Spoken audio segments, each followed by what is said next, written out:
গত বুধবার দুপুরে সন্তোষ ট্রফির গ্রুপ পর্বের তৃতীয় ম্যাচ খেলতে নেমেছিল বাংলা দল, যেখানে তাদের প্রতিপক্ষ হিসেবে ছিল বিহার ফুটবল দল।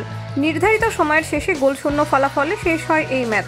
সেই নিয়ে যথেষ্ট হতাশ বাংলার ফুটবল প্রেমীরা। একটা সময় গোল করে ব্যবধান বাড়ানোর সুযোগ চলে আসলেও সেটি কাজে লাগাতে পারেননি রবি হাঁসদা। সেই সুবর্ণ সুযোগ হাতছাড়া হওয়ার পর আর গোলের মুখ খোলা সম্ভব হয়নি মনতোষ মাঝিদের পক্ষে, যার ফলে পয়েন্ট ভাগাভাগি করেই কল্যাণী স্টেডিয়াম ছাড়তে হয় বাংলা দলের ফুটবলারদের। এমন পারফরমেন্স নিয়ে যথেষ্ট হতাশ বাংলা দলের বর্তমান কোচ সঞ্জয় সেন। তিনি বলেন, আমরা টার্গেট রেখেছিলাম 3টি ম্যাচ জেতা, সেটা পূরণ করতে পারিনি। আমাদের কাছে এটা খারাপ লাগার বিষয়। এমনকি ড্রেসিং রুমে খেলোয়াড়রা এমনভাবে বসে আছে, মনে হচ্ছে তারা যেন হেরে গেছে। আমরা আগের দিন দেখেছিলাম যে দলটা আমাদের কাছে হেরে গিয়েছিল সেই দলটাই 5 গোল দিয়েছিল বিহারকে, এবং সেই বিহার আজকে আমাদের সাথে কঠিন লড়াই দিয়েছে। এমনকি উত্তরপ্রদেশ আমাদের কাছে 7 গোল খেয়েছিল, তারাই এবার ঝাড়খণ্ডকে পরাজিত করেছে। সেই সাথে সঞ্জয় সেন আরও বলেন, গোটা দেশ জুড়ে দলগুলির মধ্যে কি খেলা হচ্ছে সেটা তোমরা জানো না। অন্ধ্রপ্রদেশকে তামিলনাড়ু 8 গোল দিয়েছে।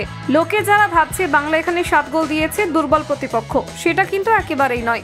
গ্রুপের দলগুলির এমন ফলাফল সেটাই প্রমাণ করে দিল যে ফুটবল খেলাটা কতটা কঠিন এবং অন্যান্য রাজ্যগুলি কতটা এগিয়েছে।